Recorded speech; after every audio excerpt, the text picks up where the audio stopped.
Hello everyone. Dalam video kali ini kita akan belajar tentang period of simple harmonic motion, yang mana kita akan berkenalan dengan dua equation bagi period bagi simple harmonic motion, iaitu dalam kes simple pendulum dan yang kedua adalah dalam kes mass spring system. Okay, so sebelum tu kita akan tengok dulu satu video untuk menjelaskan apakah simple pendulum dalam simple harmonic motion. Ideal string means no mass, no weight, no inertia, no tension, perfectly inelastic. Measure the length of the string, starting from the top to the middle of the bob.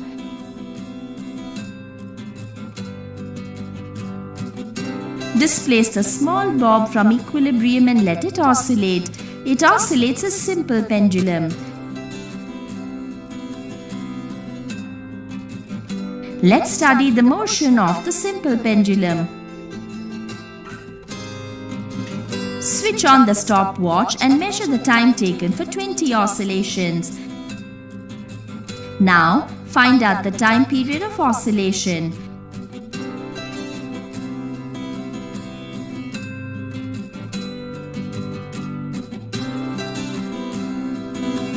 T is equal to time for 20 oscillations by 20.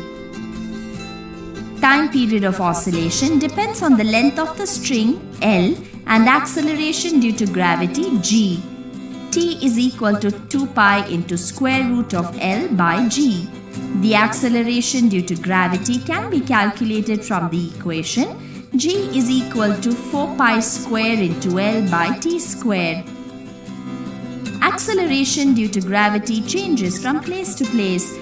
Acceleration due to gravity on Moon is 1/6 of that in Earth.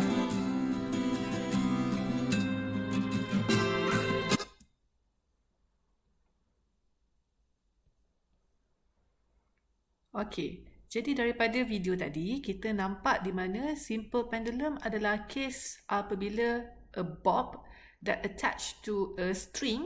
So string ni perlulah dalam keadaan dia inelastic, okay, dan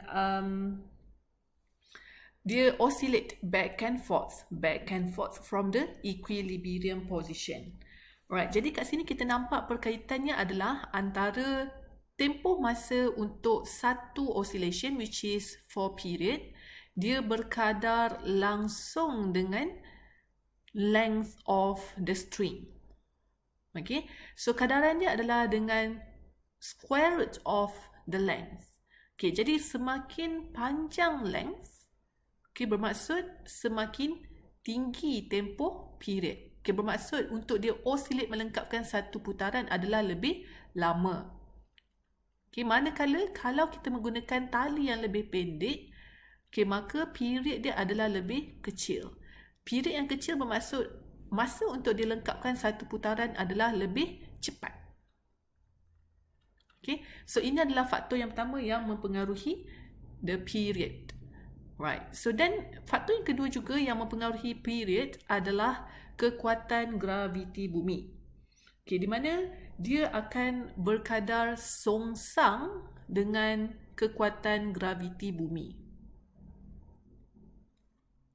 Okay, jadi kalau kekuatan satu graviti planet tersebut, contoh kita ambil bumi, okay, bumi tu dia punya kekuatan graviti tu adalah around 9.81, okay, 9.81. Okay, kita anggaplah nilai G tu adalah agak besar. Okay, this is on Earth. Okay, maka period oscillation dia akan lebih kecil. Bermaksud simple pendulum akan oscillate lebih laju. Berbanding kalau kita run the same experiment di kekuatan graviti yang lebih kecil, contoh seperti di bulan. Okay, di mana di bulan kekuatan graviti dia adalah 1/6 of the accelerations on the Earth. Okay, iaitu around 1.67 meter per second. So G dia adalah lebih kecil. Okay, kekuatan graviti dia lebih kecil. Kenapa? Sebab bulan dia punya mass of the planet is smaller than the Earth. Okay, jadi tempoh masa period untuk satu oscillation adalah lebih tinggi. Bermaksud simple pendulum akan oscillate lebih lama untuk melengkapkan satu putaran. Okay, so ini adalah dua faktor yang mempengaruhi period. Okay, tetapi period ini tidak bergantung kepada mass of the bob. Okay, tetapi period T does not depends on the mass of the bob. Okay, mass of the bob M adalah mass bagi bob yang berwarna merah yang digantungkan dengan tali tadi. Okay. Dan dia juga tidak bergantung kepada amplitude. Okay, dia bukan sekadar tak bergantung kepada mass dan dia juga tak bergantung kepada amplitude. Okay, amplitude of the oscillation A. Right. Okay, jadi kita tengok pula satu lagi contoh untuk menjelaskan apakah faktor period dengan the mass of the system. Okay, jadi untuk part yang pertama ini, dia menggunakan tali yang panjang. Okay, dan dia ambil tempoh masa untuk menangkapkan 10 oscillation. Okay, dan diperhatikan di mana tempoh masa untuk, this is not 10, this is 20 oscillation. Tempoh masa untuk 20 oscillation is around 17.56 second. 17.42 second. Ini adalah untuk tempoh masa 20 oscillation dengan satu panjang tali L. Kemudian dia pendekkan tali tersebut dan dia ambil sekali lagi tempoh masa untuk 20 oscillation. Kali ini tali lebih pendek. Okay, so nampak di sini apabila L semakin kecil, tempoh masa semakin pendek. Bermaksud dia oscillate lebih laju. Jadi untuk melengkapkan 20 oscillation, dia cuma memerlukan 10.86 second sahaja berbanding 17.42 second pada tali yang lebih panjang. Okay, so now kita akan tengok pula kaitan dia dengan mass. Okay, jadi kita gantungkan dua mass pada tali yang panjang. Sekarang kita nak tengok apakah faktor mass kepada period. Tadi bila kita guna tali yang panjang dengan satu jisim M, mass, didapati untuk 20 oscillation adalah around 17.42 second. Sekarang kita gantungkan dua masses, double the mass, tapi tali dia sama sahaja panjang. Masih tali kepanjangan yang sama. Okay, jadi kita akan tengok adakah tempoh masa period tu berubah daripada 17.42 second.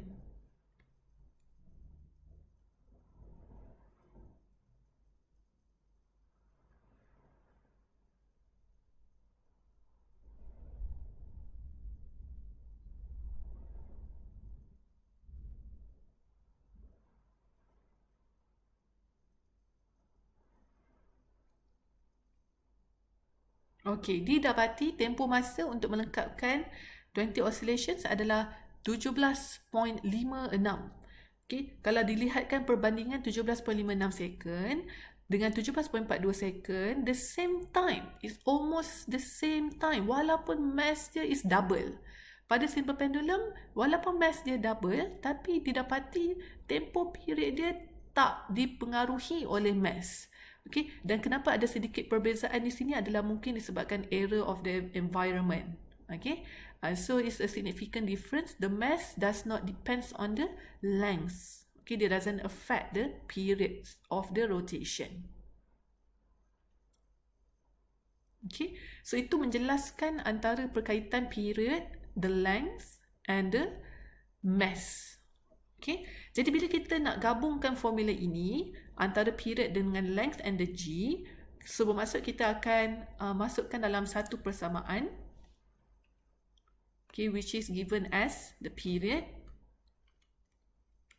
T equal to a constant. Okay, kalau kita nampak dia berkadar langsung dengan length and the G. Okay, so dia berkadar langsung dengan length, okay, dan dia berkadar songsang dengan G. So dan kalau kita nak hilangkan proportionality symbol, so kita akan masukkan satu constant value which is 2 pi. So period adalah bersamaan 2 pi darab dengan square root of length divided by G. Okay, di mana L is the length of string. Okay, panjang tali. So G ni adalah kekuatan graviti, acceleration of gravity.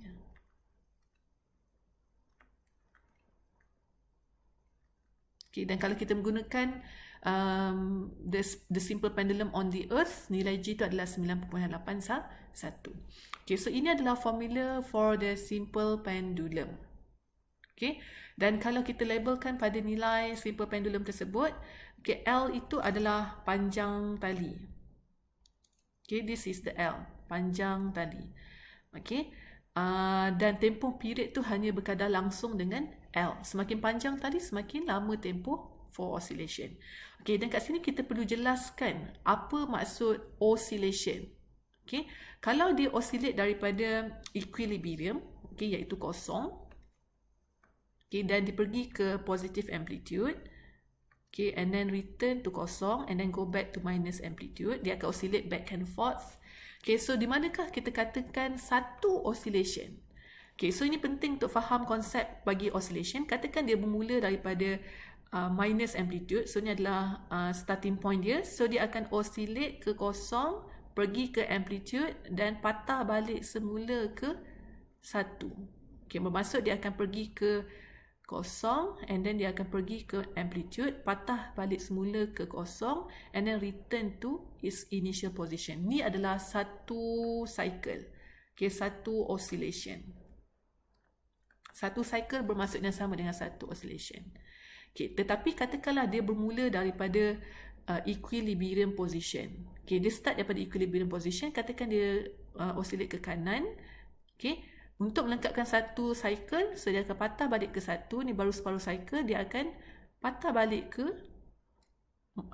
minus amplitude. Okay, dan kembali ke 1. Okay, so ini adalah satu cycle. So daripada kosong, pergi ke amplitude, kemudian kembali ke kosong, pergi ke minus amplitude, and then kembali ke kosong. Okay, so ini adalah juga maksud satu cycle. Tapi daripada starting equilibrium position. Alright, jadi kat sini kena jelas di mana untuk satu cycle, kalau perasan kita ada 4 kuadran. Perjalanan dia 1 ke 2 ni adalah kuadran pertama. 2 ke 3 ni kuadran kedua. 3 ke 4 ni kuadran ketiga. Dan 4 ke 5 ni kuadran keempat. So satu cycle ada 4 kuadran. Okay, kalau dia mula daripada equilibrium position, sama juga. So daripada kosong, posisi di 1 ke 2 ni adalah first quadrant, 2 ke 3 the second quadrant, 3 ke 4 the third quadrant, dan 4 ke 5 tu adalah the fourth quadrant. So maksudnya juga satu cycle. Okay. So dan kalau kita nak tentukan 5 oscillation, bermaksud kita kena weighting it for having 20 quadrants lah. Bermaksud sebab satu cycle has 4 quadrants, so 5 cycle has 5 times 4 which is 20 quadrants. So dia akan kembali semula pada titik initial position tu selepas 20 kali oscillate. 20 kali berjumpa pada titik yang sama. Okay. So now, kita masuk kepada mass spring system. Okay, so case yang kedua pula untuk tempoh period adalah for the case of the mass spring system. Okay, mass spring system. Okay, jadi kat sini terbahagi kepada 2 position. So, position yang pertama adalah untuk vertical oscillation. Okay, dan yang kedua adalah horizontal oscillation.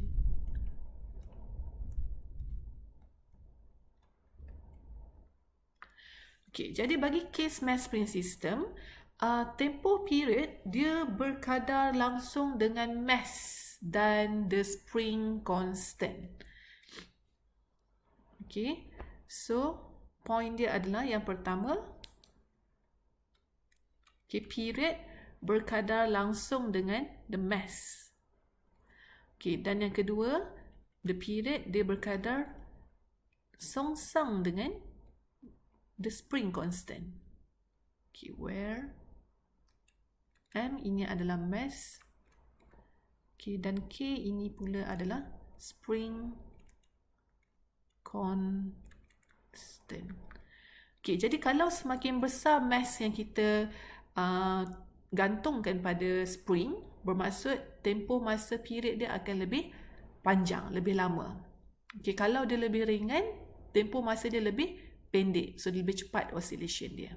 Okay, dan kalau K pula, kalau spring constant dia besar, bermaksud spring tu sangat kenyal, okay, maka period dia adalah lebih singkat. So, dia akan oscillate lebih laju.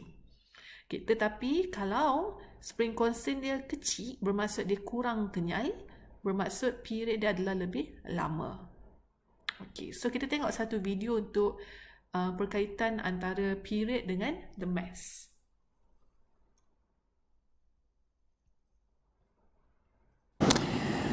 But it does depend on the mass. So let's look at the period as a function of the mass by adding a bigger mass. You can remember how fast the last one was going. First thing to notice is that our equilibrium position is no longer at 19 centimeters. It's down at around 36 centimeters. And then if I give it some motion and look at the period is now boom, boom, boom, boom, boom. It's slower, takes longer. So that means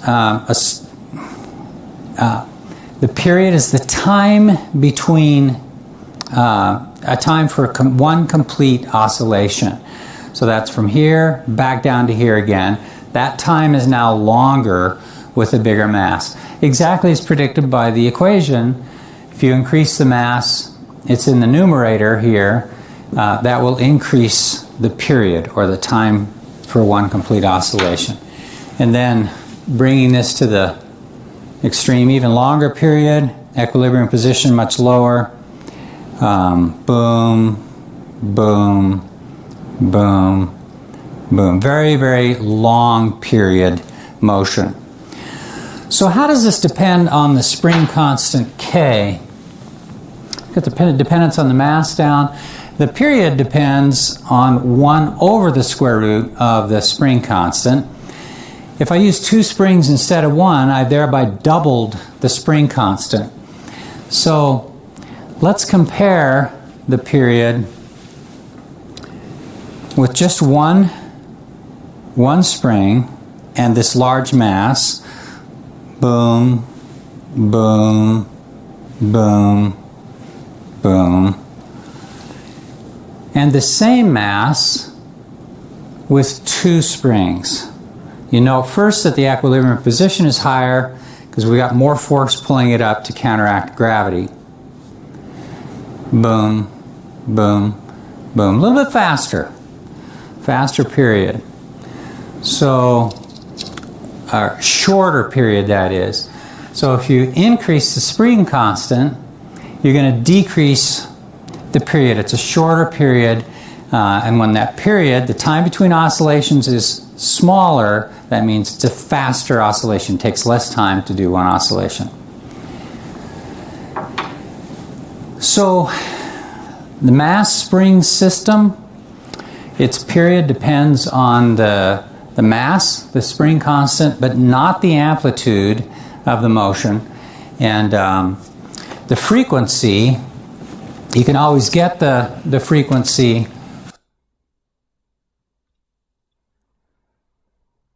Right, so daripada gabungan from the period and the mass and the spring constant, kat sini kita boleh munculkan satu formula for the periods for the mass spring system.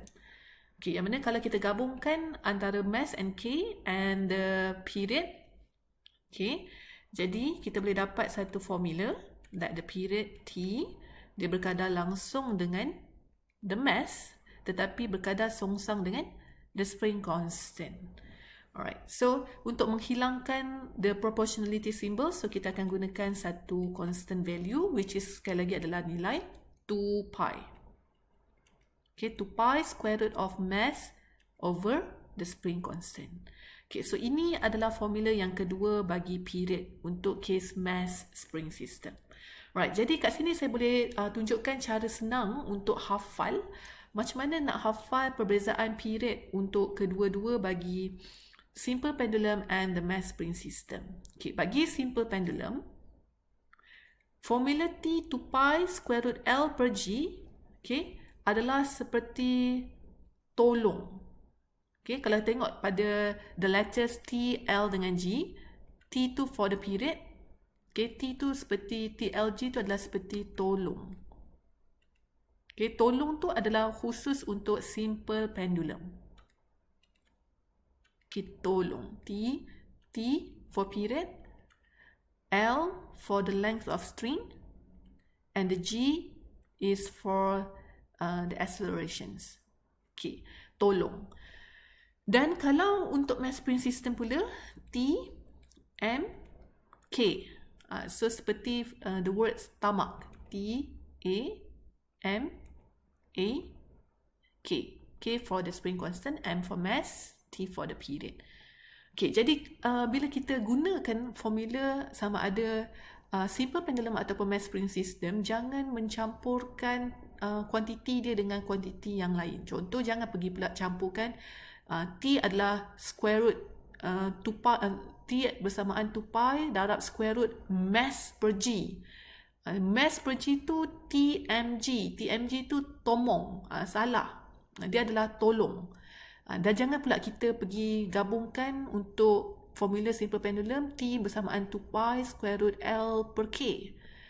TLK tu tolok. Dia bukan tolong. So kat sini kena bezakan di mana kuantiti period dalam simple pendulum berkadar dia dipengaruhi oleh length and the G sahaja.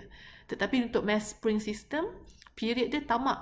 Okay, jadi bukannya dipengaruhi oleh L ataupun G. So dia bukannya T bersamaan 2 pi square root M per G. Itu tamag. Dia tamak. Okay, berbeza K dengan G. Okay, so sebabkan period dalam mass spring system dipengaruhi oleh mass and the spring constant sahaja. Alright. So untuk kita habiskan video kali ini, kita buat satu quiz.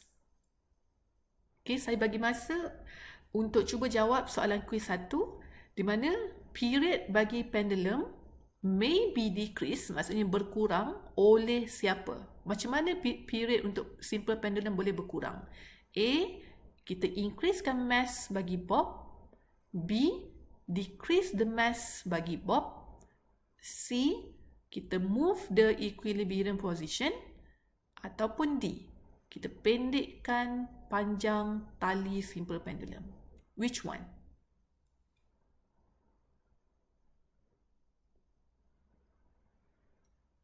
Okey, betul. Jawapannya adalah D.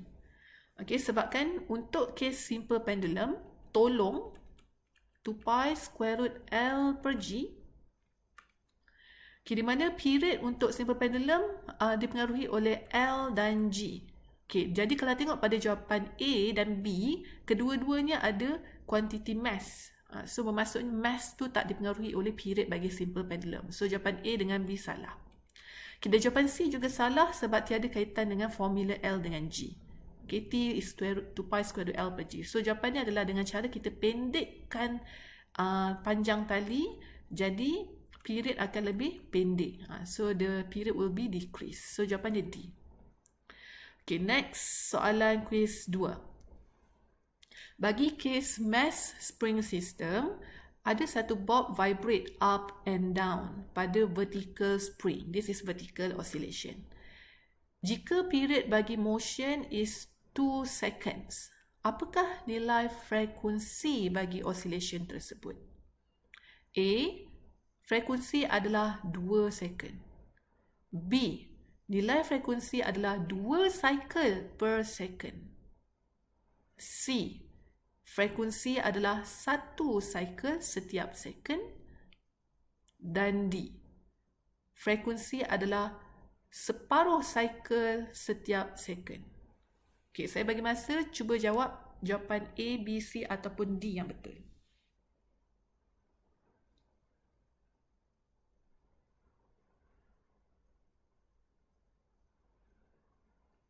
Okay, good. Jawapannya adalah D. Okay, sebab bagi case mass spring system, tamak, period dipengaruhi oleh mass and the spring constant. Okay, jadi bila dalam situasi ni dia kata jika period adalah 2 second, apakah nilai frekuensi? Okay, so maksudnya dia bagi dah nilai period which is 2 second. So then kaitan frekuensi dengan period adalah frekuensi F is given by 1 by period. Okay, jadi kita gantikan period adalah 2 second, 1/2 second. Okay, jawapannya adalah 1.5 cycle per second. 1/2 ni adalah 1.5 cycle per second.